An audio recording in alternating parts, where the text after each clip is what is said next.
Olá, queridos semioticistas. Hoje nós vamos tratar da semiótica da sanção, que está na dimensão do ser, ou do crer ser. Então, em termos da narrativa propiana, ela trata-se do momento do julgamento final pelo rei do herói e do anti-herói. Ou seja, a sanção ela dá-se ao modo pragmático e toma a forma de retribuição ao modo da recompensa, né, quando a sanção é positiva ao herói, e ao modo de castigo, né, quando a sanção é negativa ao anti-herói. A sanção ela pode dar-se ao modo cognitivo e toma a forma de reconhecimento, né, do herói e de desmascaramento do anti-herói.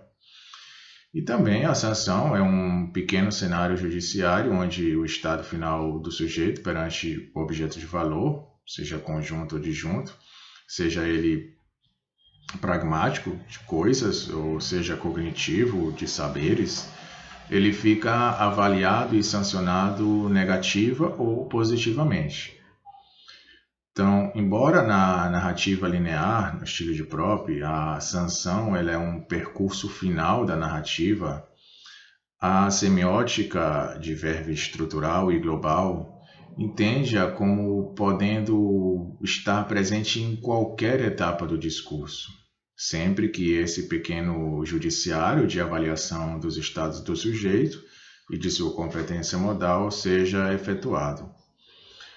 Na semiótica, a sanção ela reúne todo e qualquer julgamento que possa estar ocorrendo nas diferentes fases de um discurso, pois sempre se tratará de uma instância julgadora que tem estatuto de destinador. Então, conto popular, né? O momento final de um julgamento da performance do herói e de seu reconhecimento, né? Essa sanção é um pequeno cenário judiciário, né? A prova glorificante, lembrem da prova glorificante em Propp. E a semiótica ela procurou estender essa prova glorificante e abranger também o julgamento do anti-herói ou anti-sujeito, né? E exatamente a essa instância judicante, né, que deu-se o nome de sanção.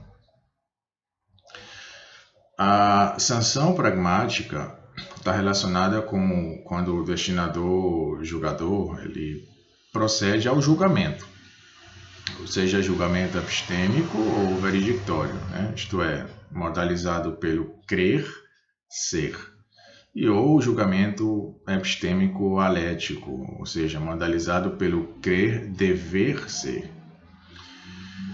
Bom, essa sanção pragmática ela incide na performance, né, no fazer, isto é, se o fazer do sujeito ocorreu de acordo com o sistema axiológico de valores, né, boas maneiras, elegância, estética, justiça, sistema estipulado mais ou menos implicitamente na fase do contrato fiduciário, né? Então, ela toma a figura de uma retribuição, né?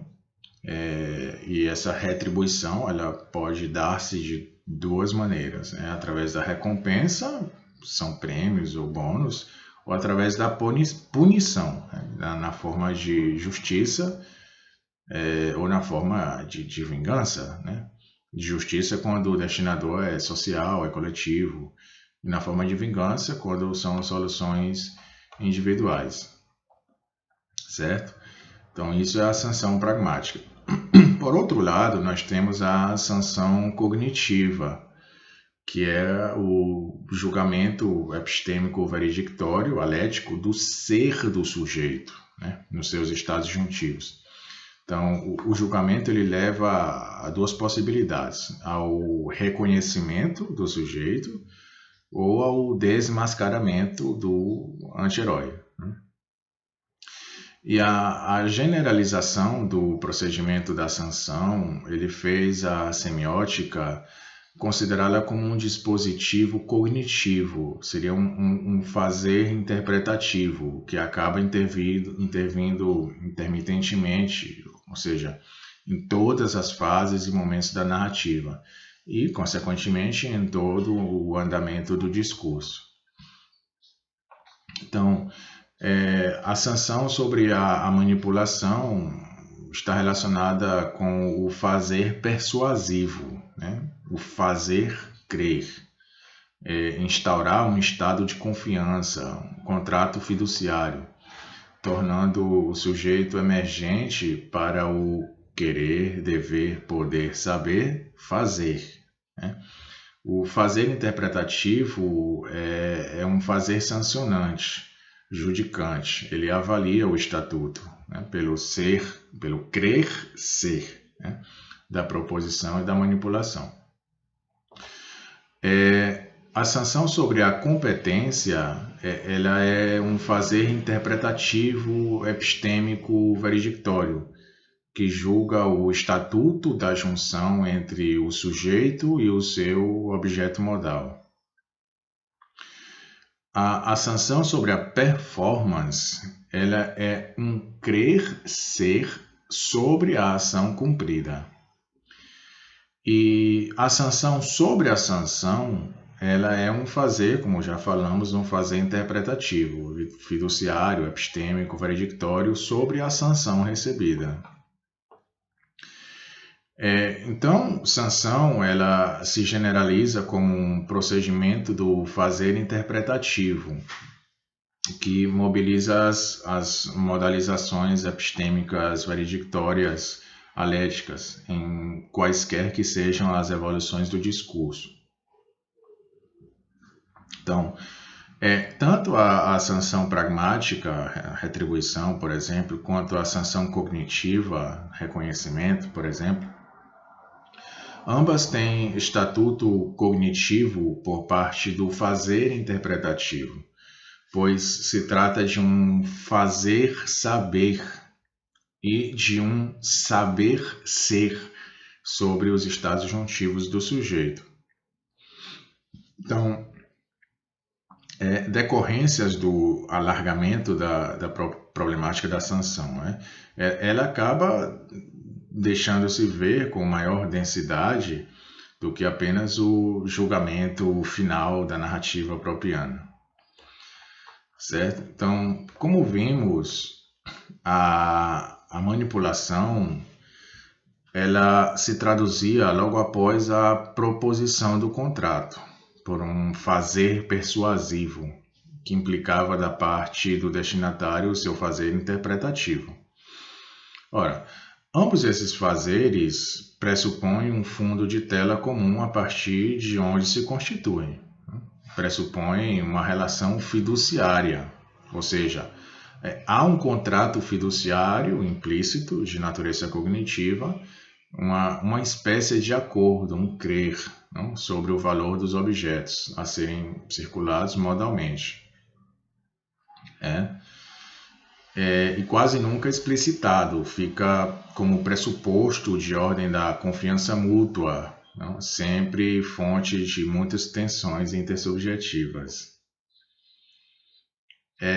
E em função desse contrato fiduciário implícito, mais ou menos estipulado, mas inteiramente resgatável por catálise no interior do discurso, que se dará a sanção, o julgamento sobre, primeiro, não? Sobre os estados transformados no curso da performance, ou seja, a nova situação verificada como consequência, e sobre as transformações da competência modal do sujeito. A sanção, ela aciona então as modalidades epistêmicas e veredictórias. As modalidades epistêmicas para se aquilatar a certeza e articulações, e as veredictórias, para se aquilatar a verdade e articulações. Então, As modalidades veredictórias, elas estão numa relação entre ser versus parecer, enquanto que as modalidades epistêmicas, elas estão na dimensão do crer ser. Bom, nós vamos só fazer umas pequenas reflexões sobre o Estatuto da Verdade. Então, nos contos populares, a partir de próprio, a busca ela restaura a falta. Tudo tende ao retorno à estabilidade perturbada dos valores então vigentes. Ou seja, o destinador é representante supremo da axiologia vigente. Alargamento para as práticas significantes humanas. Não se tem nenhuma garantia de verdade ao longo das múltiplas variações do verdadeiro nos discursos que proliferaram infinitamente a partir da filosofia, da ciência, da Revolução Industrial, das ideologias. O conceito de verdade só tende a se relativizar continuamente.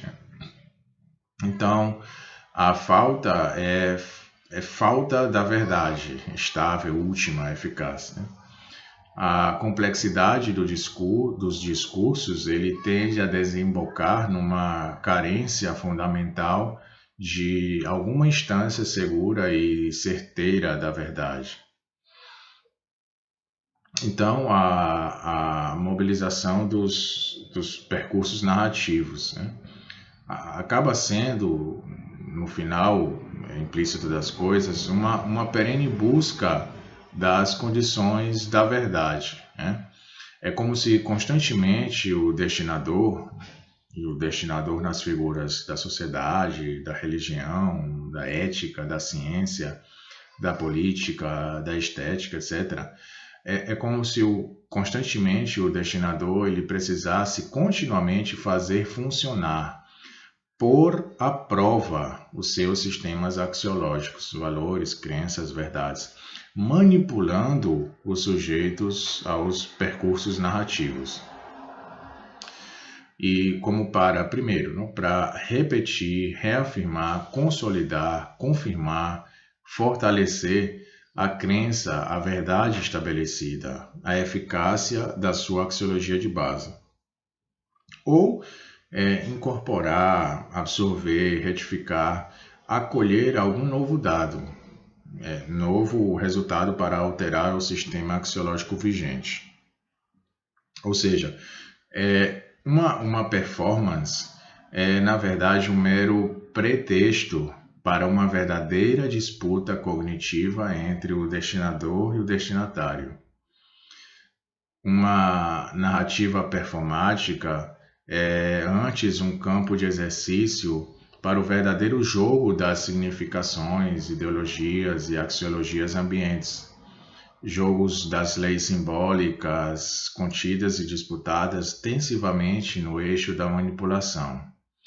É um fazer persuasivo com relação ao fazer interpretativo e da sanção. De modo que ler um texto é, então, atravessar a capa fenomenológica dos fatos, eventos, figuras, ações, personagens figurativos, para vislumbrar o que se joga de fato quando se joga com os discursos, isto é, as verdadeiras tensões intersubjetivas entre o destinador e o destinatário na narrativa, e entre o enunciador e o enunciatário numa leitura discursiva. Então, as verdadeiras tensões intersubjetivas de estatuto cognitivo. E uma performance narrativa, ela não produz nenhuma verdade a ser reconhecida, mas apenas efeitos de sentido cognitivos que fazem parecer verdadeiro.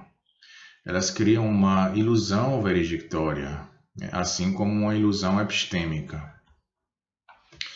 E o discurso, então, é cenário de uma construção de um simulacro de verdade e de fidúcia.